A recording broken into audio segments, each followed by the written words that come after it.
My wife and I were sitting in a restaurant when a man rushed over, pointed at me, and snarled, "Who is this?"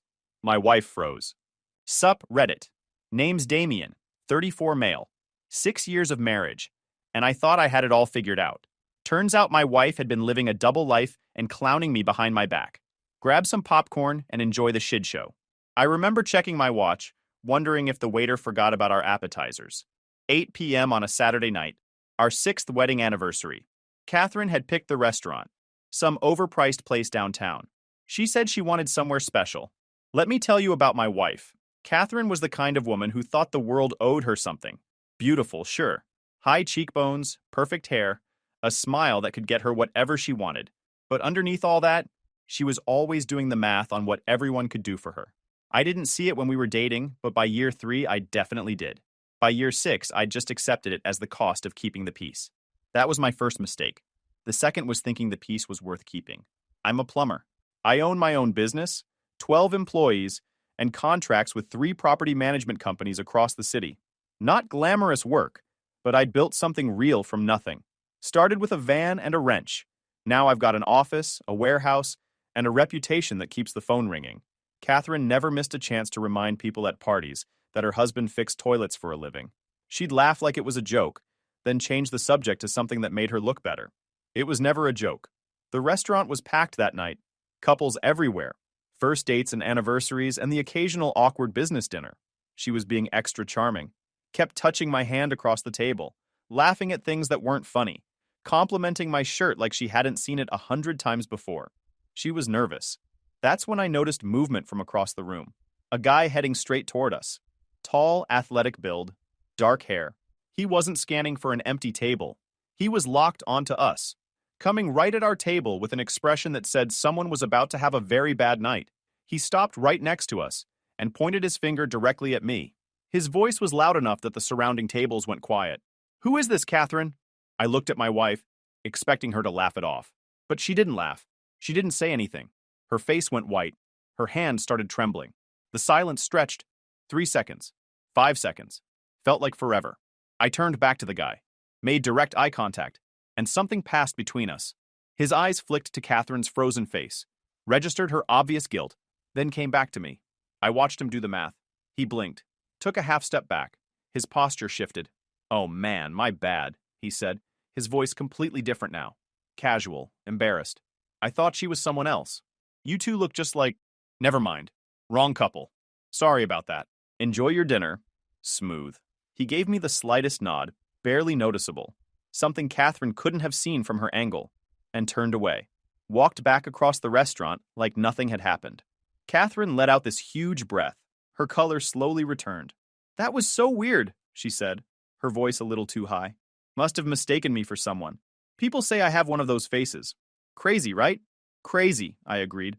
But I was already thinking. That guy knew her name. He'd said Catherine, clear as day. He knew exactly who she was. And the way she'd frozen told me everything her mouth was too smart to admit.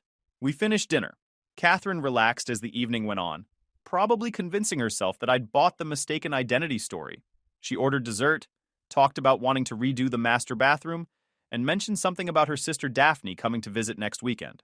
Normal stuff. I nodded along, said the right things at the right times, while my brain quietly ran through every suspicious moment from the past year. Late nights at work that didn't match her actual workload. Weekend brunches with friends I'd never met. Phone calls she'd taken in another room. Texts that made her smile in ways she never smiled at me anymore. All those little moments I'd written off as normal marriage stuff were suddenly forming a pattern so obvious, I felt like an idiot for missing it. When she excused herself to use the restroom, I moved fast. I grabbed a napkin from our table, wrote my phone number on it with the pen I always carry, and flagged down our waiter. "See that guy at the bar? Dark hair, gray shirt?" The waiter glanced over. "Yeah? Give him this. Tell him we should talk." The waiter looked at the napkin, then at me, then at the empty chair where Catherine had been sitting. "Rough night?" he asked. "Dude, you have no idea." He pocketed the napkin. "I got you. And for what it's worth, I've seen that lady in here before. She wasn't with you. Middle of the afternoon, maybe 2 months ago. Same guy from the bar."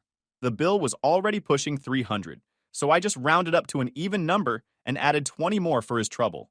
Worth it for that piece of information. Catherine came back from the bathroom with fresh lipstick and a smile that didn't reach her eyes. We drove home in comfortable silence. She fell asleep quickly that night, probably exhausted from the adrenaline crash.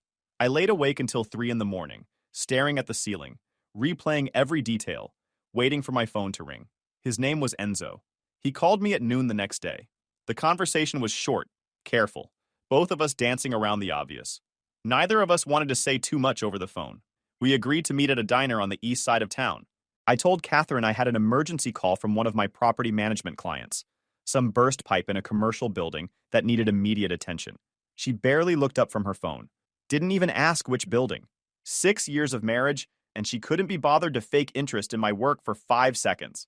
Enzo was already in a booth when I arrived, back to the wall, facing the door. I slid into the seat across from him. Neither of us spoke for a solid minute. Just two guys sitting in a diner booth, trying to figure out what you're supposed to say to the man who's been sleeping with your wife. The waitress came by, we both ordered coffee, and she left us alone. "This is weird," Enzo said finally. "Yeah, I keep thinking I should apologize, but I'm not sure what I'd be apologizing for. I didn't know. I know you didn't know." He stirred his coffee. 6 months, he said. She told me she was separated. Said her husband was basically just a roommate, that the divorce papers were already being drawn up, that she was just waiting for everything to finalize before moving out. I nodded, processing. We've been married 6 years. No separation. No divorce papers. Not even a serious argument about it. We just had our anniversary dinner. She picked the restaurant. Enzo closed his eyes, pinched the bridge of his nose. I feel like a complete idiot. Join the club. She had this whole story about an emotionally unavailable husband who made her feel invisible. Said you worked all the time, never took her anywhere, made her feel like furniture? Something twisted in my chest, because she'd thought about me enough to craft a whole story. I took her to a restaurant last night that cost me $300, I said. I take her on vacation every year. I bought her a car last spring because she said her old one made her look unsuccessful. But sure, emotionally unavailable. Yeah, well, she's good at telling people what they want to hear. That was the first true thing anyone had said about Catherine in years. So what do we do about it? Enzo asked. That was the question I'd been working on all night. The old version of me would have confronted Catherine immediately, demanded answers, probably ended up looking like the crazy jealous husband while she cried and twisted and gaslit her way out of it. I'd seen her operate that way before. When her friend accused her of spreading a rumor at a party, Catherine turned the whole thing around so thoroughly that the friend ended up apologizing. The woman could manipulate anyone. I want a divorce, I said. My lawyer said adultery could matter here. Yes, I already contacted a lawyer that morning. That if I can document it, I come out ahead in the settlement. If it's just my word against hers, she's got a 50-50 shot and a lifetime of practice making herself look like the victim. And you want my help. You've been seeing her for 6 months. You know her schedule, her lies, her patterns better than I do at this point. Help me document everything, and I'll make sure you come out of this clean. Just two guys who got played by the same woman, getting even together. Enzo thought about it, drummed his fingers on the table, looked out the window. I've got a decent job, he said finally. Good reputation. Last thing I need is being known as the guy who broke up some family man's marriage. You didn't break up anything. She did. I'm offering you a chance to be part of the solution instead of part of the problem. 10 more seconds of silence. Then he stuck out his hand. All right, I'm in. What do you need? Over the next 3 hours, fueled by bad diner coffee and worse diner food, we mapped out everything. Enzo gave me dates, times, locations, hotels they'd used, restaurants they'd visited. The apartment she'd told him was her temporary place, while the fake divorce finalized. That apartment was actually her sister Daphne's, which explained a whole lot. Daphne was Catherine's younger sister by 3 years. She'd been covering for Catherine the entire time, providing alibis and cover stories and a convenient address for extramarital activities. Every time Catherine said she was at Daphne's place, she was actually with Enzo. Every time she said Daphne needed help with something, she was actually somewhere a wife shouldn't be. Sisters working as a team to fool everyone around them. Does Daphne have a boyfriend? I asked. Yeah, some finance guy. Tyler something. She's been dating him about a year. So Tyler has no idea his girlfriend's been running cover for a cheater. No clue. Seems like a decent guy too. Met him once when he came by to pick Daphne up. I filed that information away for later. Before we left, Enzo asked me something that caught me off guard. How are you so calm about this? If I found out my wife was cheating, I'd be punching walls. I thought about it. I think I stopped being surprised by Catherine a long time ago, I said finally. This just confirmed what I already suspected, but didn't want to prove. He nodded like he understood. For what it's worth, she talked about you sometimes. Made you sound like a total loser. But sitting here across from you, I see a guy who's about to handle his business. Thanks, Enzo. Now let's figure out how to take her down. He grinned. I think I'm gonna like working with you. The next 3 weeks were the most productive stretch of my life. I had 2 people helping me besides Enzo. My younger brother Sam, who worked at a law office downtown, and my buddy Ricky, who'd been my best friend since high school and was good with money. Between the 4 of us, we started building a case. Sam walked me through what I'd need for an at-fault divorce in our state, what kind of evidence mattered, how to protect my assets before filing, that sort of thing.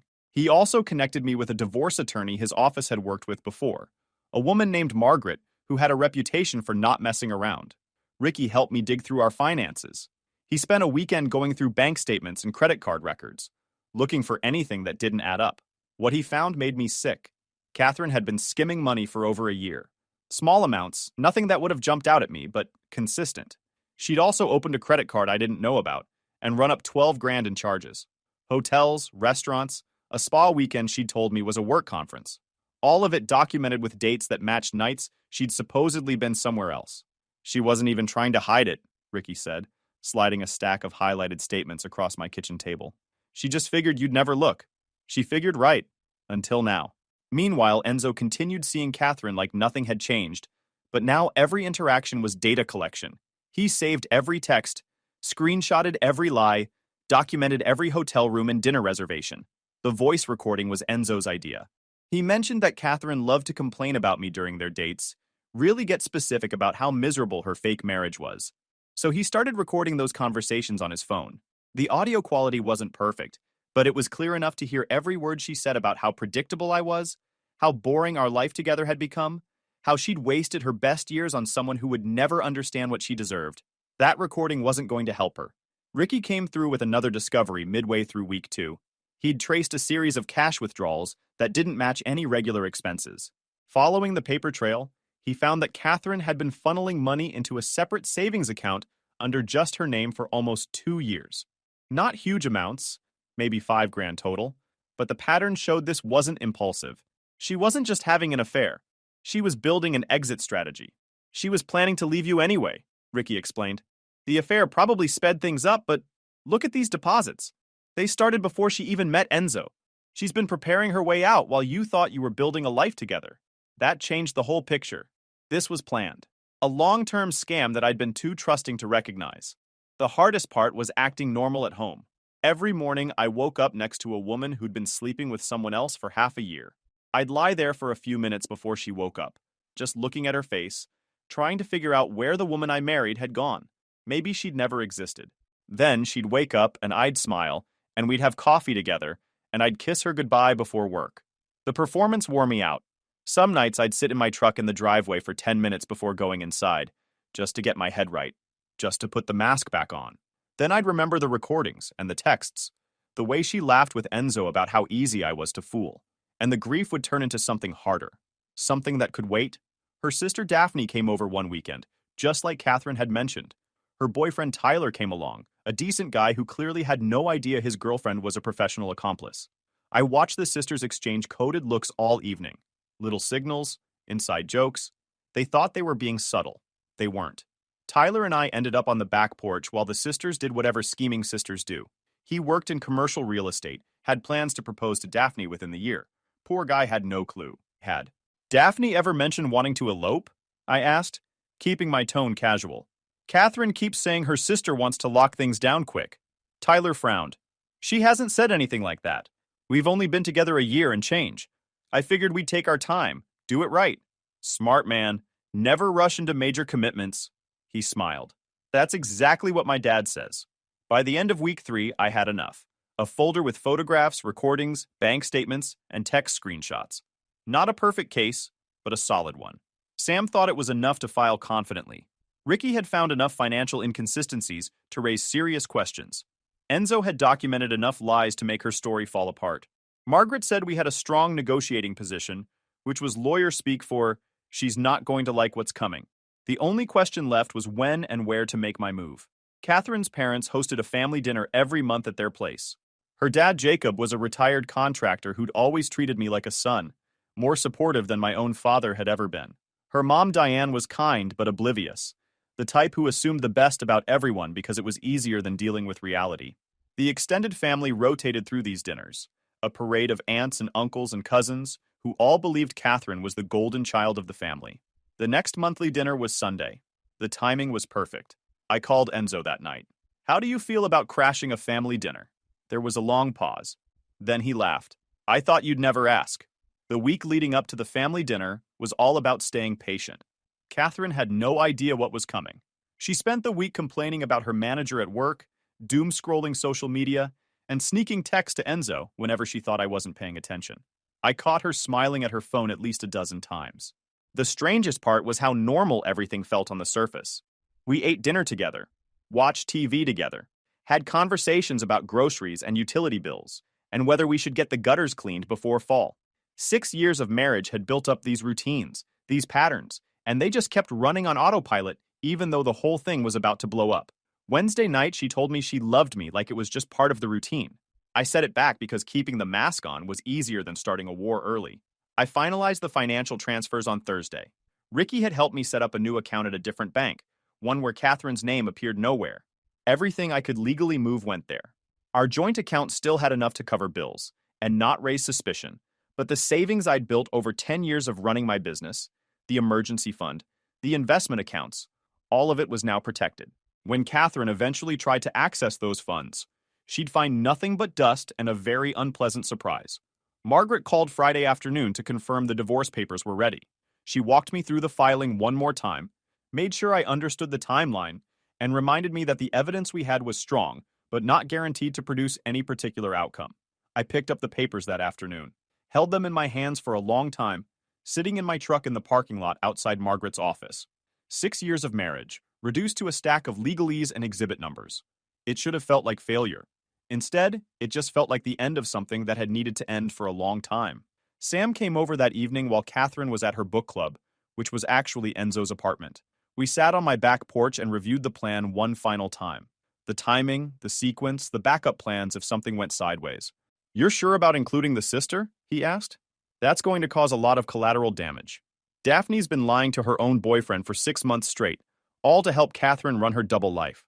Tyler deserves to know he's been building a future with someone who can't tell the truth." "Fair point. Just making sure you've thought it through." "Bro, I've thought about nothing else for 3 weeks. I know exactly what I'm doing." Sam nodded. He'd been skeptical at first, back when I'd told him about the guy at the restaurant and what I'd found on Catherine's phone. Not skeptical of the facts, just worried about me. Whether I was handling it okay, whether I was going to do something stupid. He'd relaxed once he saw how methodical I was being about the whole thing. Saturday night, Enzo and I had our final coordination meeting in a parking lot behind a grocery store. We'd gotten paranoid about texting or calling, convinced that somehow Catherine would discover our alliance. Probably unnecessary, but neither of us wanted to take chances this close to the end. "You show up 30 minutes after I start," I explained, leaning against his car. "I'll text you the address when I'm ready. Her dad will answer the door. By that point, I'll have already mentioned you by name. He'll let you in just to get answers. And then what? Then you tell them your side, how you met her, what she told you about me, the whole thing." Enzo was quiet for a minute. "This is gonna blow up her whole life." "Yeah. You okay with that?" I thought about it. She's been living a lie for 6 months. Probably longer, based on what Ricky found. She's been taking my money, using my trust, building an exit plan, while I thought we were building a marriage. So yeah, I'm okay with it. He nodded slowly. "All right then. 30 minutes after your text." Sunday morning, I woke up next to Catherine for the last time, as her husband. She was sleeping peacefully, breathing steady, probably dreaming about whatever future she'd imagined with Enzo. A future that was never going to happen. I made coffee, sat on the back porch, and watched the sun come up. It was going to be a beautiful day. The family dinner was at Jacob and Diane's house, a big ranch-style home they'd owned for 30 years. Cars already lined the driveway when we arrived.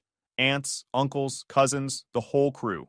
Catherine was in a great mood, chattering about some drama at her office, completely unaware that her own drama was about to play out in front of everyone she'd spent her life trying to impress. Inside, the house smelled like Diane's homemade bread. Hugs all around, the usual small talk about weather and traffic, and Did you see the game last week? Jacob pulled me aside to ask about a plumbing issue in their rental property, and I promised to send one of my guys over Monday. Normal family stuff. Daphne arrived with Tyler about 20 minutes later. She was dressed in something expensive that Tyler had probably paid for. He shook my hand, made some joke about fantasy football, and wandered off to talk to one of Catherine's uncles about investment strategies. Genuinely nice guy. Dinner was the usual chaos. Too many conversations happening at once, people passing dishes and interrupting each other. I ate, contributed to discussions about nothing important, watching the clock on the wall tick toward 0 hour. Catherine was in perfect form that night. Charming, attentive, laughing at all the right moments. She touched my arm while she spoke, complimented her mom's cooking, asked her father about his golf game. The perfect daughter, the perfect wife. After the main course, everyone migrated to the living room for coffee and Diane's legendary apple crisp. Conversation settled into the comfortable murmur of a family that spent decades in each other's company. Jacob was telling a story about a job site mishap from the 80s. Daphne was showing Tyler something on her phone, probably house listings they'd been looking at. Catherine was laughing at something her aunt said. This was my moment. I stood up and asked for everyone's attention. The room gradually quieted. All eyes turned to me. Catherine looked over with curiosity, probably expecting some kind of announcement about house renovations, or maybe a surprise trip. Her parents smiled. I need to share something with everyone, I said. Something I've discovered recently about my marriage. Catherine's smile flickered. I pulled out the folder. Started with the photographs, all from Enzo's phone and their text history. Laid them on the coffee table one by one, letting each image tell its own story. A selfie of them at a downtown restaurant, sitting close, sharing dessert. A photo outside a hotel lobby, his arm around her waist. A picture she'd texted him from Daphne's apartment building at 10 o'clock on a night she'd told me she was working late on a project deadline. These were taken over the past 6 months, I said. My voice was steady. The man in these photos is named Enzo. He's been sleeping with my wife since April. For a second, nobody moved. Then everyone moved at once. Jacob started to stand, then sat back down. Diane made a small, wounded noise. One of the aunts said, "Oh my God," loud enough that it carried across the room. Catherine shot to her feet, knocking her coffee cup off the side table, and it shattered on the floor. But nobody moved to clean it up. "This is insane," Catherine said, her voice too loud. "You can't just accuse me of—" "I'm not accusing anyone of anything. I'm presenting documentation. I played the first recording."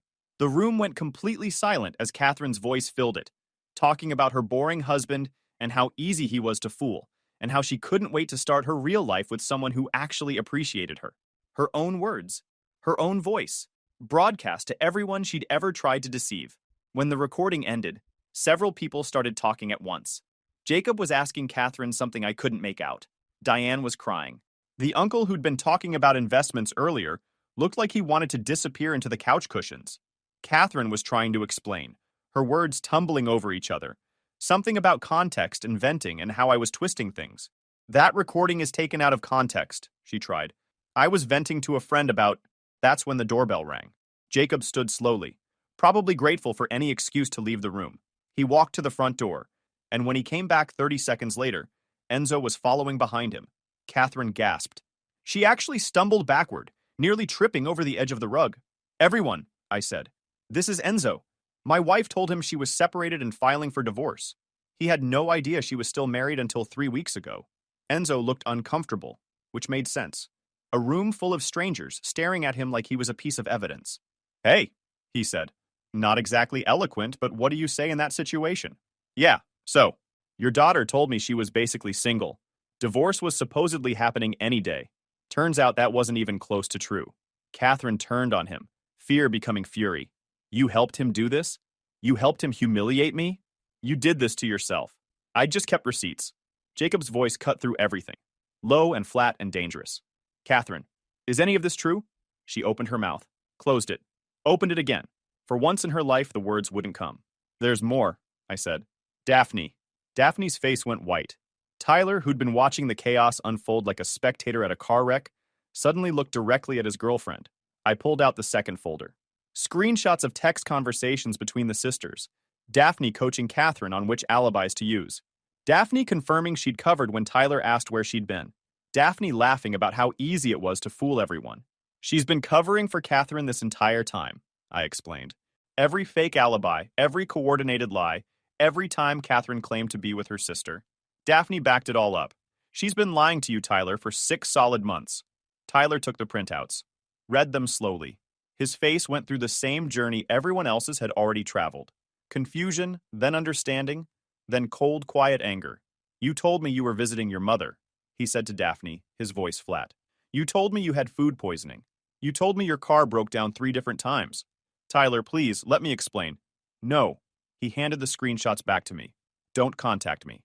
He walked out without another word. The front door closed behind. Daphne collapsed into tears. Catherine was still frozen in the middle of the room. Their mother was sobbing into a napkin. And Jacob, the man who'd treated me like his own son for 6 years, walked over and put his hand firmly on my shoulder. What do you need from me? He asked quietly. Nothing, sir. I just needed you to know the truth before I filed. You have it. Whatever you're doing next, I support it completely. I reached into the folder one final time and pulled out the divorce papers.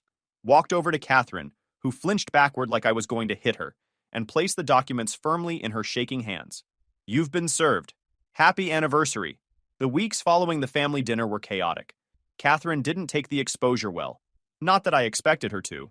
She showed up at one of my job sites the week after the dinner, stood in the parking lot screaming about how I'd humiliated her in front of everyone she loved. My guys just stood there awkwardly until she ran out of steam and drove off. Nobody knew what to say afterward. I just went back to work. She tried hitting me where she thought it had hurt, calling a couple clients and posting vague betrayal stuff online. But I'd already warned my main accounts, and the internet sympathy didn't last once her own cousin basically implied she was lying. The posts quietly disappeared, and so did her momentum. Daphne was having her own problems. Tyler had cut her off completely after walking out of that dinner. Blocked her number, blocked her on everything, told their mutual friends exactly why. Within 2 weeks, he was apparently seeing someone else, which might have been petty or might have just been how he coped. Either way, Daphne blamed Catherine for the whole thing, and Catherine blamed me, and their family dinners turned into cold silences and excuses not to show up. Jacob checked in with me a few times during those weeks, called to see how I was doing, asked if I needed anything. He apologized once, formally, for his daughter's behavior, said he'd raised her better than that and didn't understand where things had gone wrong. I told him it wasn't his fault. Some people just turn out the way they turn out, regardless of how they were raised. He appreciated that. The divorce itself was a grind. Margaret was good at her job, but good lawyers can't make the legal system move faster than it wants to. There were filings and responses and counterfilings. Catherine's attorney tried to negotiate, then tried to stall, then seemed to accept the inevitable. The first settlement offer came about 3 weeks in. Catherine rejected it. The second offer came a month later. She rejected that too. Margaret warned me she might try to drag things out, either to punish me or hoping I'd get tired and agree to worse terms just to be done with it. But Catherine ran out of rope before I ran out of patience. Maybe her lawyer finally got through to her. Maybe she ran out of money. Either way, she signed the third offer 2 days before we were supposed to appear before a judge. The terms weren't perfect, but they were fair given the circumstances. I kept the house and the business assets. She got a settlement that was smaller than it would have been if she'd just cooperated from the start. The house was finally mine alone that weekend.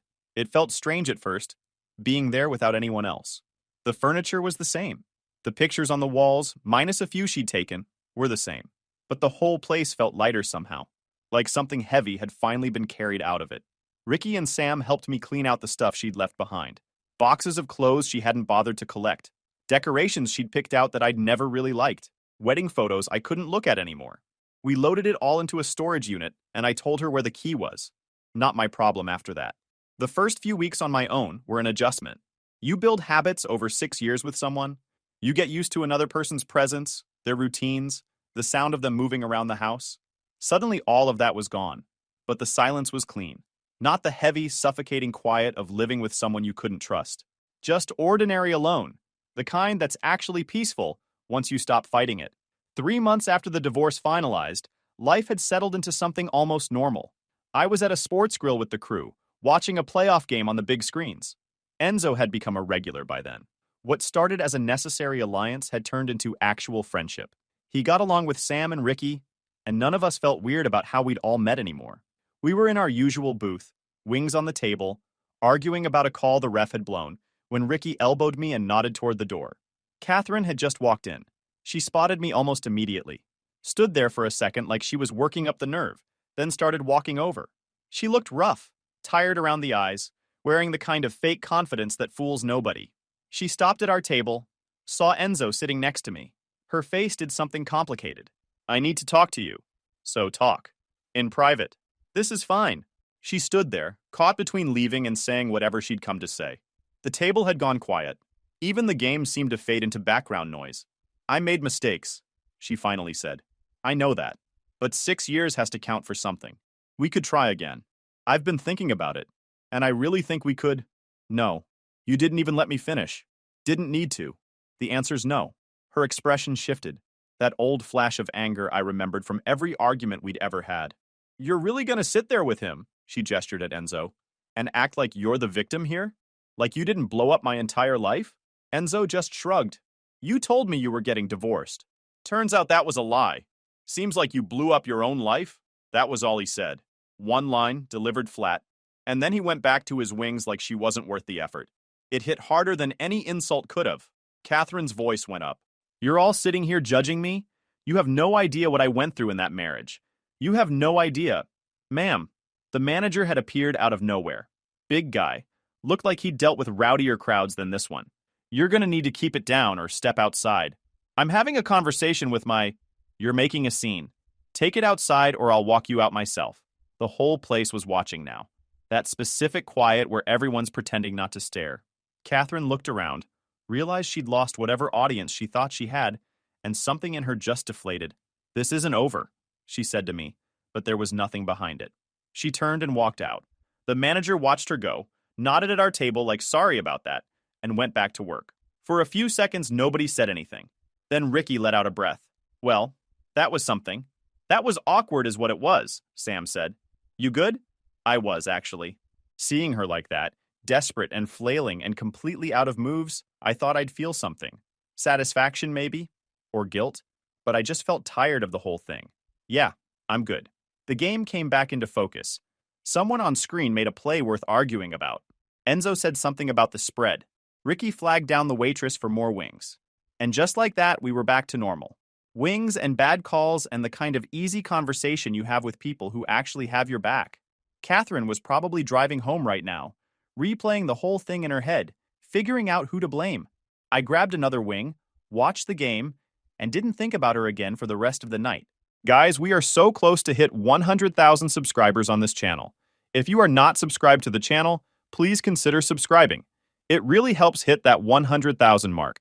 Thanks for making this dream come true.